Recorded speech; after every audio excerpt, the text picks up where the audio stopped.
Welcome back, guys, to part 2 with Jessyca, and we're diving into all things real estate today. So, Jessyca, welcome back. Yes, thank you. So, I know you're a local real estate broker here in the West Island, but have you ever expanded outside of, let's say, a certain territory or area? For sure. I mean, I have clients from out of province. I've dealt with a lot of people from Vancouver, Ontario, even from Mexico. Now Dubai is the up and coming thing. So, yeah, a lot of people also from Florida, Quebec, Florida, feeder market. And what are the intricacies of selling in Mexico? I mean, it's more purchasing. Buying. Yes. You know what? I think, I necessarily haven't done that transaction per se myself. I hand it off to agents that I know and trust down there, obviously. But there's like lingo and, even for example, out of province here within Canada, people don't use a notary. That's it. Or states, for example, is the lawyer, right? Yeah. So having to deal with many agents, let's say Florida, I mean, it's very different. They're like, what's a notary? I'm like, I meant lawyer. Because in this, like, it works. I too have dabbled in international real estate and stuff, and it works so different everywhere you go. 100%. So, for example, I love Dominican. I go twice a year. Yes. I wanted to get involved in Dominican real estate, and I'm trying to get on the phone to see, do you need a license? Do you need this? Yeah. It's the wild, wild west. You don't need anything. Anybody could sell real estate in Dominican. You just need the relationships. Yes. And it's so different outside of like Montreal and Quebec, and it's even less regulated, I would say, where in the sense it's absolutely less regulated. It's absolutely less regulated. But even the lingo, like, we're doing a little bit of stuff in the United States, and the terms are just so much different. I know. Right? Like there in the States, it's a title company that signs the deed. Yes. And the first time I heard title company, I was like, what's this? Yes, exactly. Right? So, 100%. I also, speaking on Dominican, I'm going to talk about Mexico, but it's all in the same, region-ish. But in Mexico, for example, there was a developer I had reached out to, because once I stayed in Tulum, I was like, I love it here. Right. I met up with my agent there, and I was like, give me everything about Tulum, because people were buying in Tulum. There was like an influx of Airbnbs being purchased because this was going to be a hub. Yeah. And, getting to know how it worked there, you didn't even have to have a license to necessarily work with some developers. As long as you just sold the units, you got it done, you got a check. Yeah. So it's like you mentioned, it is wild, wild west. Yeah. As long as you can sell on different projects, and it's wild. It's funny because you even mentioned Airbnb, know, and these are huge in the Caribbean, right? Like in Dominican, Airbnb is huge. Yes. Number one, you're purchasing a property for $150,000 US, a 1-bedroom condo. Yeah. You're renting it for $150 a night. Yes. There's no Airbnb regulations like there is in Montreal. It's like Montreal now, they banned Airbnb except for a period of 3 or 4 months. I think they announced recently. Yes. Where there it's like, no, anytime. And developers are even selling their projects with property management companies on site for your Airbnb. Well, that's what happened. Like I stayed in an Airbnb, kind of not a resort, but these complexes. They build like that. resorts. Exactly. Yes. Well, that's what I mean. Yeah. But you don't realize when you book it, you're going, oh, okay, this looks like, I have a whole thing. You have a buffet, you have the restaurant, you have the pools, you have the beach. There's a gym, there's a bar, there's a whole thing. But then you get there, you're like, wait a minute, I can get into the gym, but I got to pay for my smoothie. Like, what's going on, Yeah. So, I mean, I got there at 2 a.m. once on my first night because of flight delays. And the guy, just spoke Spanish in the front. Thank God Italian, Spanish, kind of mix, melange. Right. So, we kind of got by, but they were just like, no, we're management only here. And, your room is not ready. We're like, what do you mean your room is not ready? It's like, what do you mean? It's like, no, it's just because there's somebody in there because there's like an overlap, right? Wow. Yeah, because of Airbnb. Yeah. But what happens in that situation? I had to go in a motel at 2 a.m. in Mexico. Which totally not sketchy sometimes. Not sketchy. Yeah. I'm intact. I'm completely fine. Yeah. Not traumatized by the experience. Actually, I've never felt more safe, I have to say. Okay. Wow. Yeah, I woke up on the main strip of, Tulum. I woke up, and I'm like, with 2 hours of sleep, I'm just, what are we doing? And we had to go back, and it was amazing. They provided, actually, they felt so bad. They WhatsApped us, because that's what they use, WhatsApp for everything. Yes. And they were like, okay, we're going to send our car. We'll help you get groceries and bring you back to, the Airbnb. Yeah. So That's they were nice, so though. accommodating. And that's when I was like, that is a level of service. Yes, that's That- missing, especially here. Yeah. 100%. And it's funny because last episode we were talking about lifestyle. Yes. Talk about the lifestyle in these Caribbean countries. Like, Oh. how nice is it to lay on a beach? You know what I mean? Drink in your hand, 9 a.m. if you're on Not so vacation. bad. If you're on vacation, Yeah, of not so course, bad. but not so bad. Yes. You know what? There's a meme. It's like, do you ever go to a country and start figure out ways you can live there? Yes, all the time. It's me with the Dominican. Yeah. Well, I mean, that's why I'm like, who's the best realtor here? And let me see Yeah. them right away and see what it's- that could be done, But the lifestyle there, it's very different. I got to meet people that lived there for many years too. They've, expats or whatnot too. Yeah.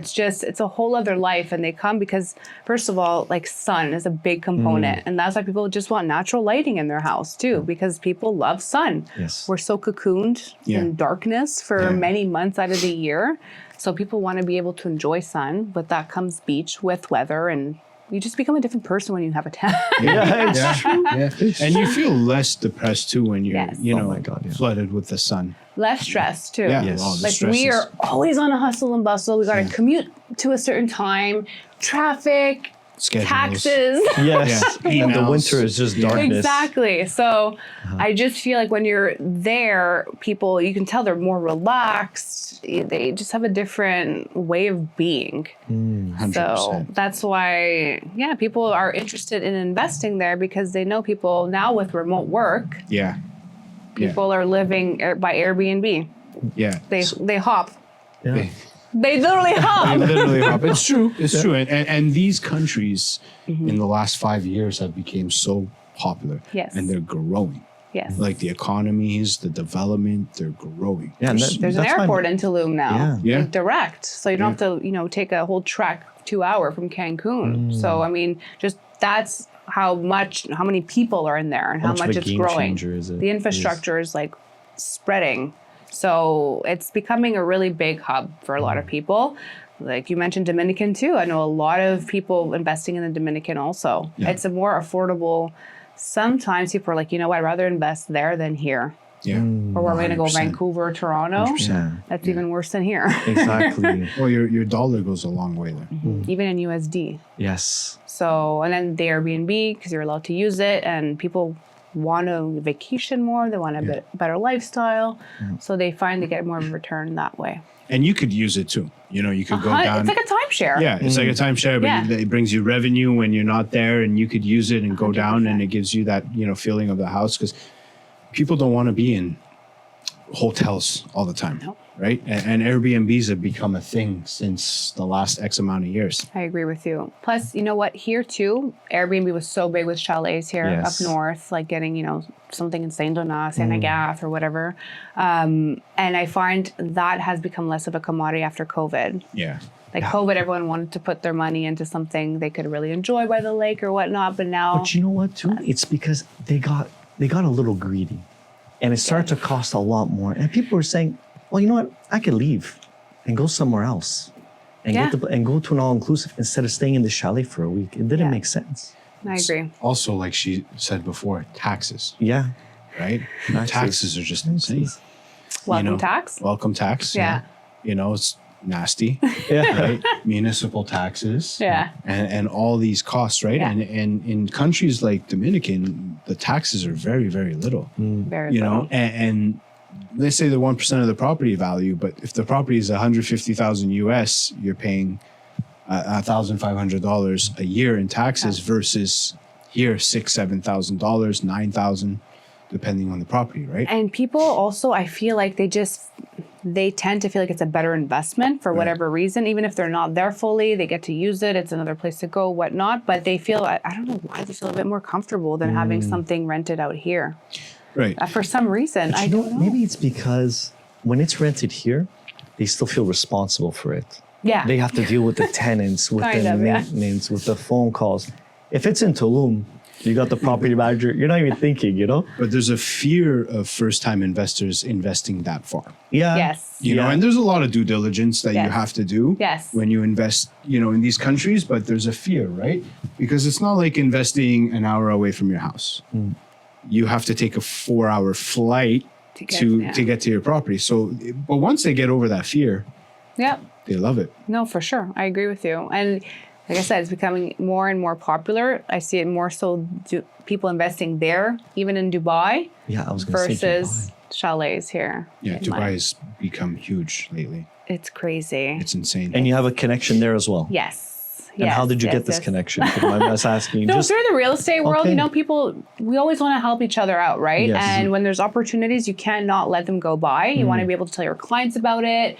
If it's a good opportunity long term, you want to be able to let other people know about it. So basically my connections there just let me know of certain projects that are built by, you know, the better reputable Yes. builders and whatnot, Yes. because that's important also. 100%. So there's that, and just the lifestyle that comes with Dubai, no taxes. Yeah. So- That's kind of nice. Exactly. So I know my connection there always just lets me know, okay, this is what we're having here, and this is where I suggest people should put their money in, you know, this little project, or no, actually big project. Yes. But for example, she had purchased a penthouse or something unit in a building, and on plan, on paper, within I think 4 months, it already gained $500,000. Oh my no, sorry, gosh. $1.5 million.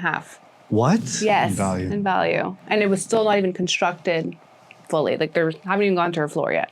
Wow. Yeah, so she already made her return and more. Yeah. Yeah, Crazy. it's I know. wild. I Wild. know. So that's the whole Dubai different real world. estate. And It's a whole different how's the ballgame. mortgage process, the financing process for Dubai real estate? You know what? It's wild. There's not really financing. No. But it depends the country. Yes. So like Mexico and Dominican, they like Scotiabank finances Yes. Canadians that purchase there. Yes. There's a number of, there's a number of banks that will finance foreigners. Yes. Even local banks. Yeah. But places like Dubai, no. No, You know? so you have to Wow. give it cash. I'm like, there's not really financing options, but there's there's ways that you can kind of, get money or liquidity out of here to put it over there kind of Okay, thing. I So that's a whole Refinance other, a property here. Yeah. Yeah. Because even like, for example, Bali's like that. They don't Yes. do any financing. yeah, it's just that the money just keeps rolling there. Yeah. Unfortunately. So, but she was mentioning there might be some other alternative solutions because it is becoming a booming 100%. scenario. So some people don't want to put all their cash into something. So they're looking into it. Don't quote me. And I didn't chat GPT it. Yeah, So Yeah, because you said from the previous episode, Yeah. you don't use ChatGPT for your descriptions. no, So I don't. Yeah. So you don't use it at all. Well, look. listen. Set the Listen. record straight, okay? Setting the record straight. Okay, no. Basically, if I have to I'm like, I don't like this sentence. I just don't like it. There's something odd, you look at a word like 100 times, like that doesn't sound right. And then I'll just put it in because I'm like, help me fine tune this. So yes, I fibbed a little. Yeah, sure. But I mean, look, AI is crazy. Yes. And it's advantageous because it's being used more and more in various types of businesses. Yes. And it's one of these things in business, not only real estate, but in business. If you don't jump on the boat, you're going to get left behind. You Yes. need to evolve. You need to 100%. learn. And they give like master classes and workshops about mastering AI. Yeah. So I remember when I first got into real estate, I had to write my own descriptions. It was terrible. I am just not that, descriptive, I guess. Yeah. Okay. So, I Good mean, way of putting it. descriptive, Yeah. and then like when AI came in and like it really, I would put my plain imagination and it would make it more creative, right? It helps. You know what I say to people? It helps us if it takes off time off of the load that we have. Right. Then it helps us serve other clients in a different capacity Yes. at a better pace. Let's say. So yes, I will say it does help in certain areas. But I mean, look, you're not going to write your descriptions. You're going to let ChatGPT it. Right. And then you can serve a client while it's doing its work. There So There you go. it's a win-win. It's not a bad thing. Yeah, but then there's also overdoing it with Oh, you AI. can tell. You Yeah, can yeah, tell. okay. for sure. You can tell. Yeah. There was one description once. I'm like, wow, this does not match the house at all. I think it said charming like 5 times in one sentence. So, you know, it was just weird. Itself. Yeah. And sometimes when I see it online, It wasn't it's charming. Like, it wasn't charming. Pun intended. Yeah, pun intended. And like I see sometimes when I'm reading online, I'm like, no one uses this many emojis. That's the emojis kill me. There's an emoji after every sentence. They kill me. You know, and I get like 3 or 4 throughout the text, but like 10, no. Or when they number things, 1, 2, 3, but they're emojis, and you're like, okay, this is not real. This is not real. pulled out. Yeah, I know what you mean. But no, it's AI. It could benefit us, like with virtual staging, for example. Like now it's all going to be AI generated versus somebody really photoshopping things into a room. Or having to rent furniture to physically place it in a house like we used to do 10 years ago. Right? Yeah. And there's a misconception too. Like people think staging, like they worry, like you're staging my house. And I'm like, don't worry about moving a couch and, you know, going to scuff your walls. There's something called light staging too. So people, like, we just bring in a few accessories, some throw blankets, you know, your bedding is dark brown. That's not going to look well. Like, you know, so we bring in our white, clean, crisp bedding. That's called light staging. So like, do not be scared of staging. The word staging, because there's different variations of that word. But yes, bringing in furniture is a whole job in itself. That was the old school way. Yes. And it would cost money, and time, and... Before companies really existed, like we had to rent U-Hauls. Oh, for sure. Yeah, and do it yourself. And like, for sure. Hey, do you want to come help me? Like, I'll get you a pizza, you know, or something. Yeah, I got you a Because pizza. we only work by commission. It's like, I haven't gotten paid on this yet, but hey. I could buy you a pizza. Yeah, I can buy you a pizza. Because I got to eat too, Maybe 40 West if you're lucky. When it goes through. Yeah, exactly. When it sells, I'll buy you the steak. Yeah, exactly. So at least now, thank God, there are companies out there that really help in that process and really like, they have everything. They have the whole, you know, storage is also a big component of that too. Huge. Yeah. Well, some companies also rent their stuff out and you can kind of, you know, fit with that. But a majority, I think, rent them out or have their places where they go. And then, it's gone crazy. I recently went to a house and you can actually rent out electronics. Not electronics. You're not renting out an Xbox or anything. But I was saying électroménager. Appliances. Yeah. You could actually rent out appliances. So I had a client. They're like, oh, I love this fridge, you know? And she's like, no, that's excluded. And he's like, why? I can negotiate this, you know? And she's like, no, it's rented. It doesn't even work. No. It's not even plugged in. It's not even plugged. There's nothing like it. And she's like, no, and he's like, no, but I want this fridge. Can you ask where you got? And it was like a whole debacle about a fridge. And I'm like, oh, well, I mean, the stager did a good job, I guess, you know? Let's look at the house, though. Let's get back to the house. Let's get back to the house. The fridge can be bought, okay? Some way, somehow. So, yeah. It's funny because, you know, you could always really tell when a property is staged. Yes. Because everything is so perfect. Meticulous. Like, even the top of the pillow and is well perfect. placed and everything versus, like, people don't live like that. No. You know what I mean? And then you could tell when it's not staged. But it works, though. It works, for sure. It works. There's like so many stats about how it works. And it does sell faster and it does sell, you know, majority of the time for a better price. Yeah. You know, if priced accordingly. I always say that price is always a dictator of, you know, everything. Yes, for sure. The market will always dictate what somebody's willing to pay for a product. Yeah. So with that, but anyways, there's so many stats that say, you know, 5 to 10%, you know, you can get for a property that's well staged, or there's so many other statistics as well, but majority of the time sells quicker, sells for a better price. And, you know, I just find it looks better. Yeah. It showcases better and your clients are typically happy with the end result when it's staged. Yeah. And it, you know, it comes down to like being a broker, putting that extra effort. Yeah. You know, and one thing that kills me is how many people still use their cell phones for photos. And it's like, guys, I could see your reflection in the bathroom mirror.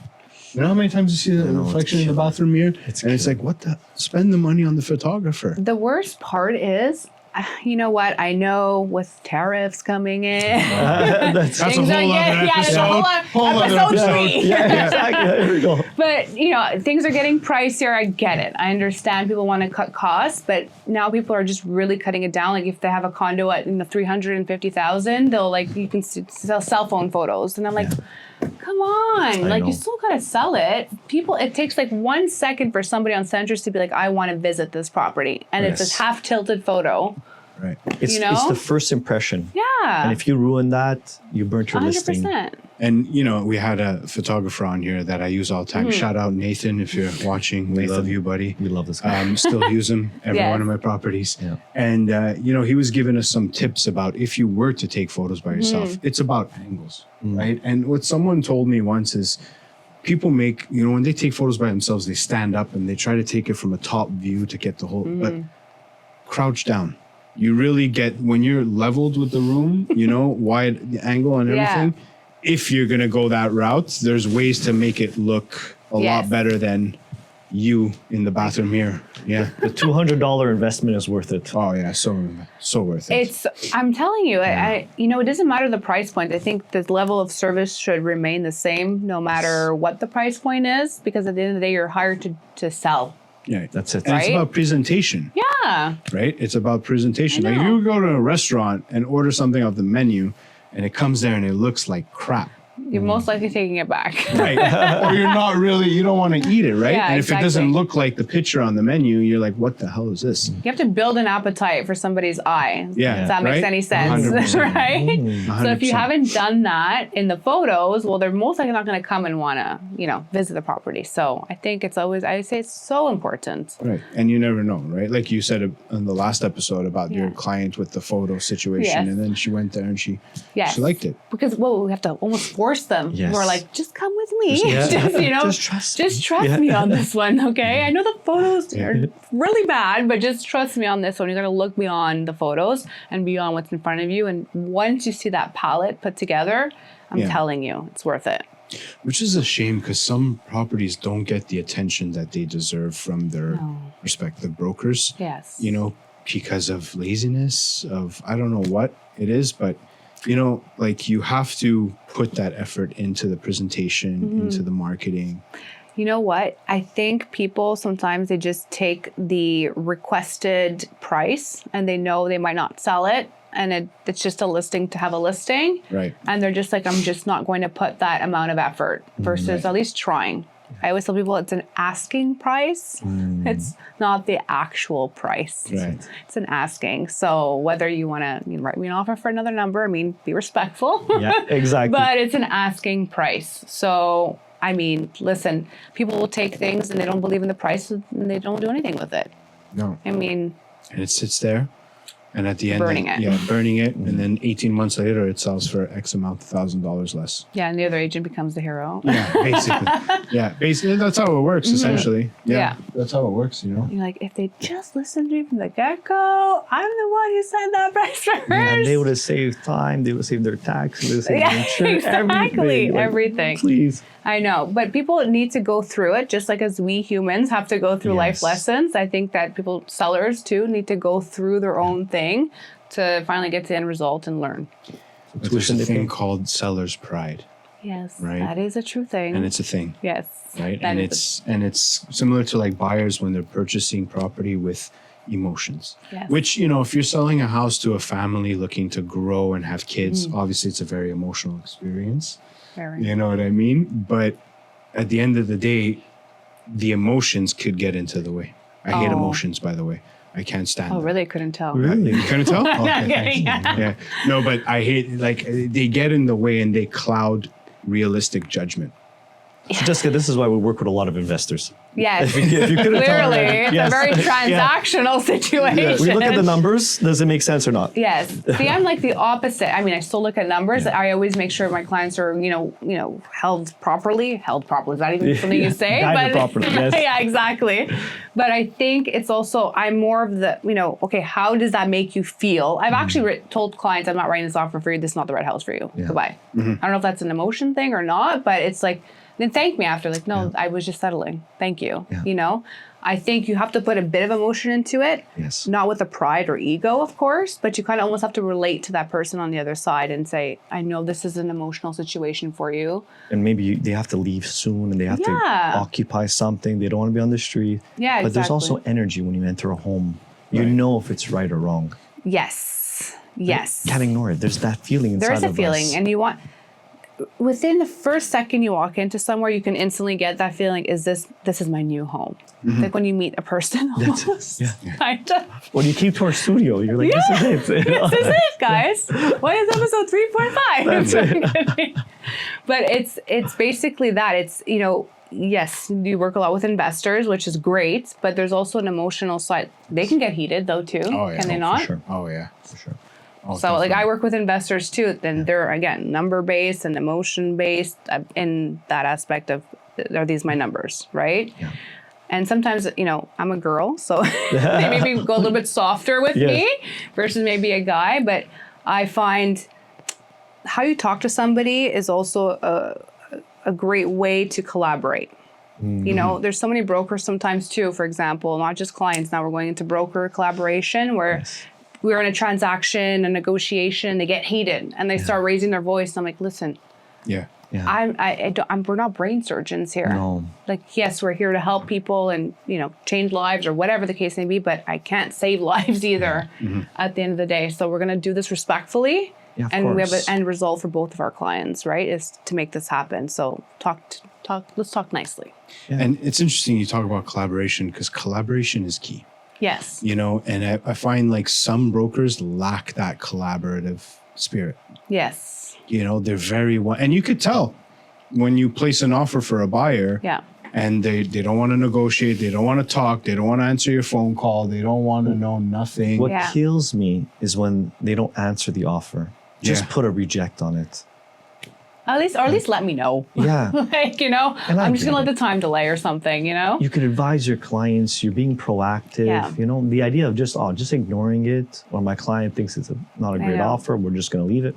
Just sign it. Yeah, I know. I agree with you. on that one. So listen, collaboration is key in our business. And if you don't have it. Exactly. Exactly. It's going to be a tough job. And it just makes it much more pleasant to work with someone who's collaborative. 100%. Like when I'll speak for myself. When I show a house and I'm trying to explain something, because you got to show key elements of a house to people, whether they come with their agent or not. You still want to be able to showcase like, hey, there's integrated speakers right here, for example, that you may not see, right? Look up. So I think you have to be collaborative because it's a nice feeling also when the agent comes in, you're like, hey, how are you? Whatever, long time no see or whatever. Come on in. Do you want to take the tour for yourself? Or do you mind if I chime in, a few times? They're like, yeah, sure, no problem, versus just standing there and just opening the door and like, here you go, and you guys don't talk to each other. It's weird. It is weird. Might as well have an AI, dude. Yeah, that's it. Because even that, like some agents, when they're showing property, they don't talk. No. They don't talk. They don't showcase the property. No. They don't. No, they go right to their phones. They go right to their phones. Yeah. I find that weird. It's weird. Yeah. And it's like, who better to sell the property than the listing broker? And I find, I don't know, you tell me too, when you are collaborating, I guess, or talking or narrating with the other agent, I feel like your client feels a bit more comfortable. Yeah. Yes. 100%. Oh, they're like, oh, that guy was nice. Or they refer to, remember that listing we saw? The guy was really nice. Yeah. I'm like, okay, which one? Yeah, Because it depends, right? So it makes an impact. So you on the other end, Yeah. be nice. Yeah. Exactly. Yeah. That's my slogan. Yeah. So a couple of questions before we close off the episode. Like, if you weren't doing real estate, what do you see yourself doing? Oh my God, that's a loaded question. That's a huge one. Oh shit. Am I allowed to swear on here? Yeah, I'm allowed to swear. We'll beep it out if you ask dude. Interior design, probably. Okay. I wanted to, because I was in sports my whole life, so I wanted to be an agent. Oh, Sports agent? Yeah, Nice, that would have been okay. cool, no? Yeah, that like would've been a pretty cool. cool ass, Yeah. girl That's a being a cool sports job. agent. Yes. But unfortunately, we don't have really good teams here. No. You would have to travel. Nothing wrong with that. Yes, nothing wrong with it, but no, didn't So work you out do for a me lot that of way. sports then? Used to. No, not so much. Now I'm, my knees are like 90-year-old. So Well, as long as I've been following you on social media, you've been into fitness. Yes. I see your posts all Thank the time you. at the gym and whatever. Yeah. So how do you think like fitness the discipline of being into fitness correlates to in business? oh my God, you know what? if you show up for yourself, you can show up for others. I'm a big person of filling your own cup first before pouring into others. Love it. So I think when you go to the gym and you work on yourself, well, you're able to work with others. So I think that's why I'm so consistent with making sure I go. And I feel it when I don't go in that one day, I'm off. Yeah. I'm off. So it's like, I gotta go so I can help myself and others at the same time. It's like putting your own oxygen mask. Yeah. Oh, trust me. Yeah. And I got into. Trust me. When he doesn't go to his classes, Oh, really? So I go to. I hear about it. So I started doing jujitsu recently, Yeah. and like I'm there 7 a.m. Sometimes I'll do like 7 a.m. class and then 5 p.m. to 7 p.m. Even the people at the gym are like, what's going on? Yeah. How much do you like this? And I love it, but when I don't go, I'm irritated. Right? Yeah, irritable. Irritable, yeah. Impatient. I'm just not there. 100%. And when I go to jujitsu, I blow off all that steam. Yeah. And I come out clear-headed, and he could tell the difference. I think. 100%. I feel like once you dedicate that time for yourself, when you go early in the morning, for example, and you've already gone to the gym at 6 a.m. and it's a big win. Yeah. because the emails will start coming in, Calls too. right? Phone calls. Yeah. And your client's going to trust you more than the agent might wake up at noon, Yeah, for example, right? Yeah. You've already had like a whole other lifetime before noon hits, right? Yeah. So I think it's super important to get it in. Whether you get it in at night or in the morning, just you're a different person. 100%. Yeah. It was super fun having you on. It was an awesome conversation. Thanks again, me. Jessyca. Yeah, thanks for joining us today. Of course. And Loved we it. we look to chat more in the future. Yeah. And remind the people again where they could find you. Find me at jessicadire.com, anywhere on Instagram, Facebook, LinkedIn, TikTok, Pinterest, Jessyca Di Re. Thank you so much. Thank you.